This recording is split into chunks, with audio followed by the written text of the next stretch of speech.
Et si nous commencions cette nouvelle année de Blow Up, la 15e, mais oui, avec les Creedence Clearwater Revival.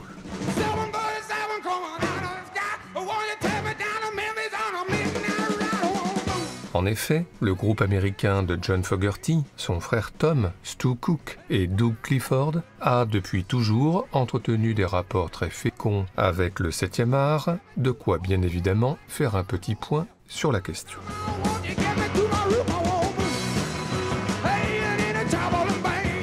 Et pour commencer, il existe un documentaire de référence sur Creedence, ce Traveling Band réalisé par Bob Smithon et narré par Jeff Bridges, qui revient sur l'histoire du groupe et plus précisément son apogée fin 60. The European campaign began on April 7th when they touched down at London's Heathrow Airport.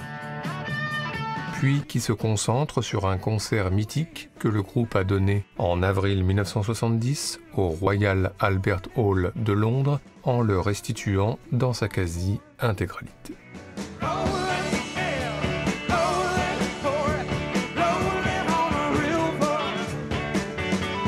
Mais à part ça, la musique de Creedence Clearwater Revival hante de très nombreux films, le groupe étant tout simplement l'un des plus cités de l'histoire du cinéma, aussi bien pour ouvrir une fiction, comme Evan Tout-Puissant, avec Steve Carell et sa famille, partant sur la route sur Have You Ever Seen the Rain ?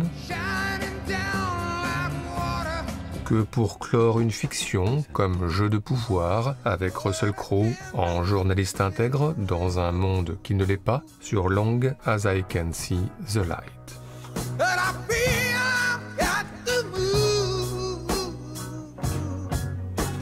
Et dans le répertoire de Creedence, une chanson est plus citée que les autres, Fortunate Son, hymne contestataire anti-establishment et anti-guerre du Vietnam, qui a du coup logiquement accompagné de nombreux films sur la question, comme le documentaire Dear America, que réalise Bill Couturier en 1987,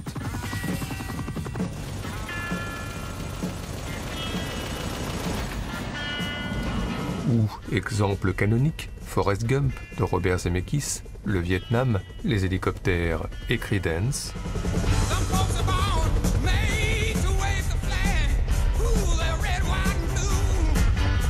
Oui, pour dire la guerre du Vietnam, rien de mieux que Creedence, et ce n'est pas cette citation de Green River, en ouverture de Pentagon Papers de Steven Spielberg, qui nous contredira. Ni Les Guerriers de l'Enfer de Karel Reisz, dont le titre original, Who'll Stop the Rain, cite une chanson du groupe, un film où la déambulation de Nick Nolte, Marine revenu du Vietnam, est sans cesse scandée par la musique de Creedence, et par exemple Hey Tonight dans cette scène de bar.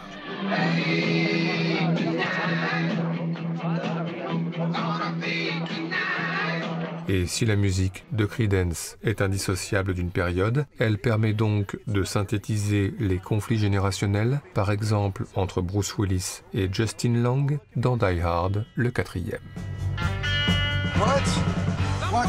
What are you doing? What is that? It's Creedence. Creedence? Creedence Clearwater Revival. Classic rock. I know who it is. It's old rock. It doesn't make it classic. Mais encore, eh bien, Creedence Clearwater Revival, pourtant né au nord de San Francisco, est un groupe intrinsèquement lié à une autre région, celle des Bayous, en Louisiane, et on ne compte plus au cinéma les citations du standard Born on the Bayou qui permettent de situer, aussi bien dans la comédie The Waterboy avec Adam Sandler, qu'en ouverture du film d'horreur Le Retour de la créature du marais, adapté du célèbre comics, en passant par les derniers instants du premier film américain de John Woo, Chasse à l'homme, tourné justement en Louisiane.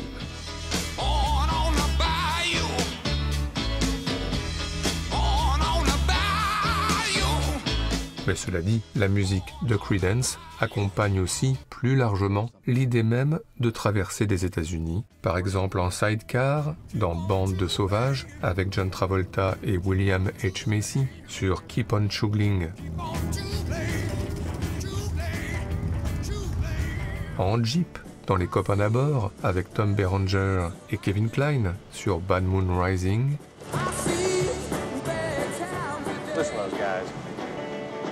Oui, prendre la route avec Creedence dans l'autoradio, de nuit, et chanter à tue-tête, comme le font Dana Croyd et Albert Brooks, en ouverture de la 4e dimension, le film, sur Midnight Special. Let the midnight special shine a light on me. Et puis, arriver finalement en ville, par exemple à Los Angeles, hôtel Château Marmont, pour Nicolas Cage, en pleine forme, dans un talent en or massif, sur Down on the Corner. Et puis, les États-Unis, certes, mais aussi au-delà, notamment dans Triple Frontière de J.C. Chandor, avec les routes montagneuses au Brésil, parcourues sur Run Through the Jungle. Et encore plus au-delà, l'Europe, dans l'un des tout premiers films de Wim Wenders, Dry Amerikanische LPs, avec les routes allemandes, traversées fin 60, sur la chanson Lodi.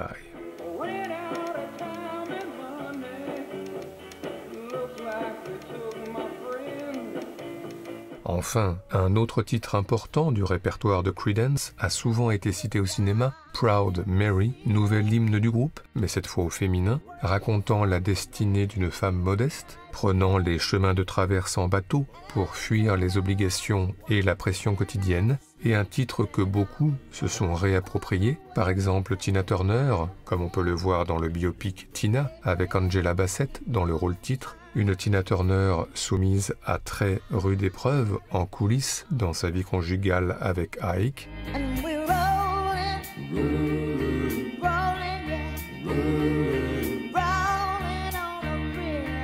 Mais aussi dans l'éprouvant Jusqu'à la garde de Xavier Legrand, avec la jeune Joséphine à son anniversaire, sous les yeux de sa mère Léa Drucker, elle aussi soumise à très rude épreuve dans son ex-vie conjugale.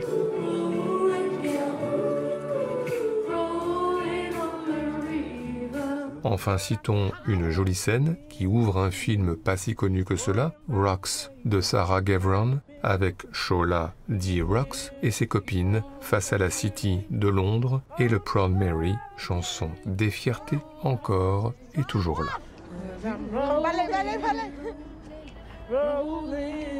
Bref, si on ajoute Fortunate Son, toujours, rythmant l'évasion de Jonah Hill et Miles Teller à Fallujah dans War Dogs de Todd Phillips, Holy fuck, bro!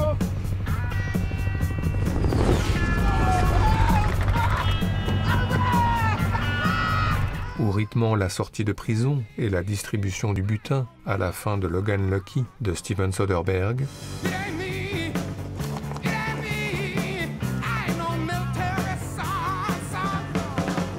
si on ajoute Have You Ever Seen the Rain, rythmant une chorégraphie pluvieuse dans Fortunata de Sergio Castiletto,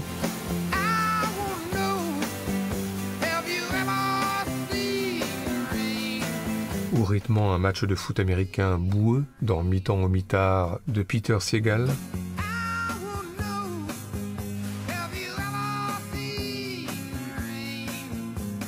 on peut dire que tout le monde au cinéma écoute Creedence, même Viggo Mortensen au travail dans The Indian Runner, la chanson Green River, même Sylvester Stallone et ses copains après le travail dans The Expendables, la chanson Born on the Bayou,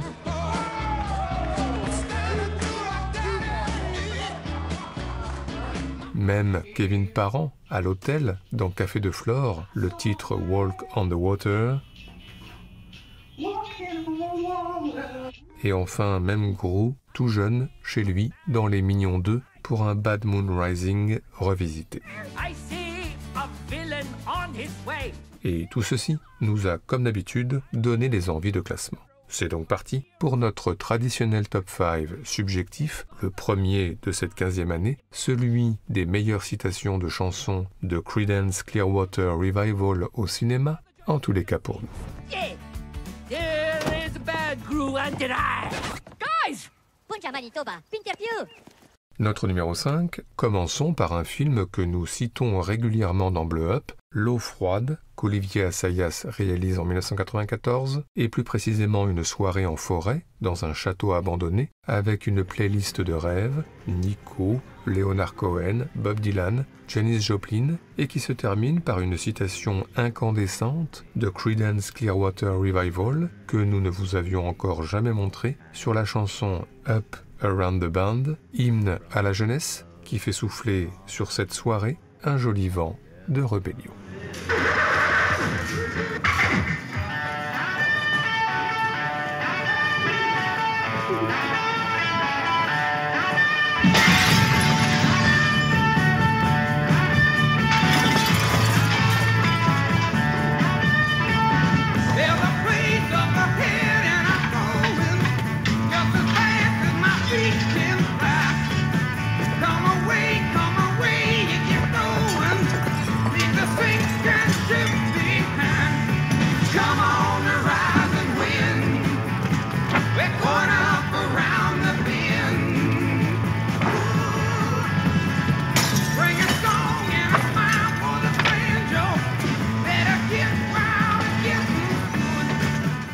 Notre numéro 4 concerne un titre de Creedence que nous n'avons pas encore cité, I Put a Spell on You, reprise tout à fait géniale d'une chanson tout à fait géniale de Screamin' Jay Hawkins. Et une chanson qui rythme deux scènes saisissantes. Tout d'abord dans le Saint-Laurent de Bertrand Bonello, le coup de foudre en boîte de nuit d'Yves Saint-Laurent alias Gaspard Ulliel pour le mannequin Betty Catrou alias Emmeline Valade.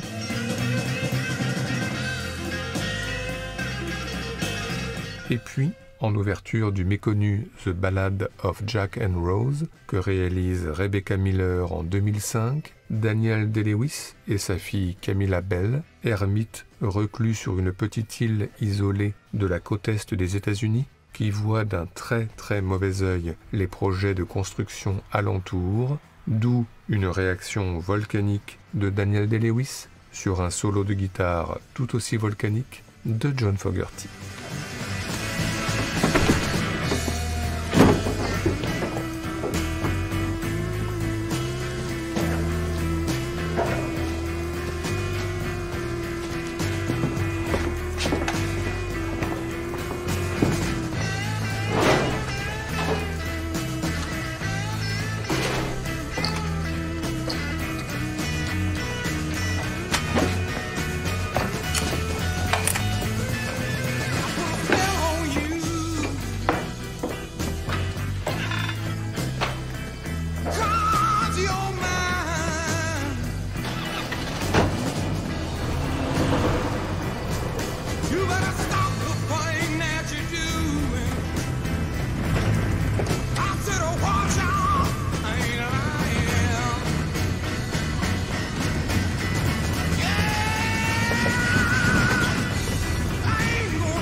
Notre numéro 3, le cinéma d'horreur a tissé, au fil des années, des liens assez forts avec la musique de Creedence Clearwater Revival, et on ne compte plus aujourd'hui les titres du groupe cité, par exemple Sinister Purpose, qui conclut l'éprouvant Green Room de Jérémy Saulnier, ou Bad Moon Rising, qui au contraire ouvre le tout aussi éprouvant Cimetière version 2023, et un lien cinéma d'horreur Creedence, qui a été initié en 1981 par John Landis dans Le Loup-garou de Londres pour une citation étonnante de Bad Moon Rising encore, qui semble venue de nulle part et jamais explicitée dans la fiction, illustrant l'ennui de l'américain David Naughton, seul dans sa chambre londonienne et encore traumatisé par la morsure toute récente d'une étrange bête dans la campagne anglaise. l'idée que quelque chose déjà ne tourne pas rond, que l'horreur approche, Bad Moon Rising, et l'idée également que le cinéma de John Landis sera décalé, ironique et très second degré, ou ne sera pas.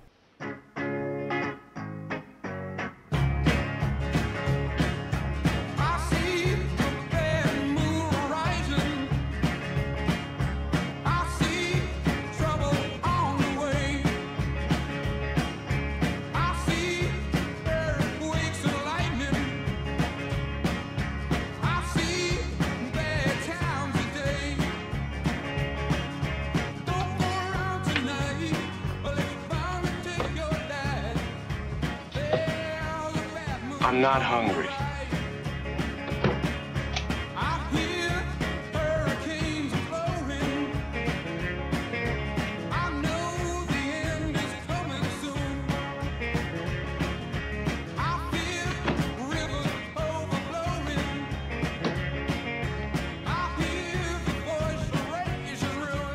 Notre numéro 2 est une évidence, The Big Lebowski des frères Cohen, car le Dude, alias Jeff Bridges, est un très grand fan de Creedence Clearwater Revival, qu'il écoute chez lui et surtout en voiture, la chanson Run Through the Jungle avec Walter, alias John Goodman, au moment de livrer la rançon ou pas, puis la chanson Looking Out My Back Door, toujours en voiture, mais cette fois seul, avant d'entamer une folle course-poursuite ou pas.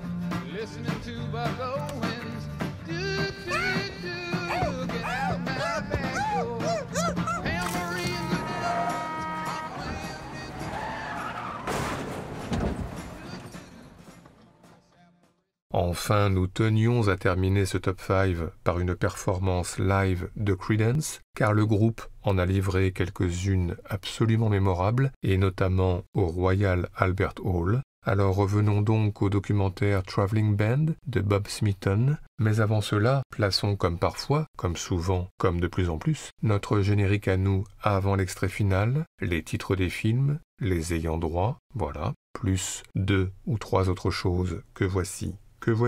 Et donc, terminons maintenant par une interprétation rageuse de Fortunate Son, car alors que s'ouvre une nouvelle année si indécise et anxiogène, aux États-Unis comme ailleurs, mieux vaut ne pas oublier les piliers et les fondamentaux. En cette période qui s'annonce si opaque et obscure, ne pas oublier les boussoles et les phares, et Stu, Doug, Tom et John en sont parmi les plus éclairés.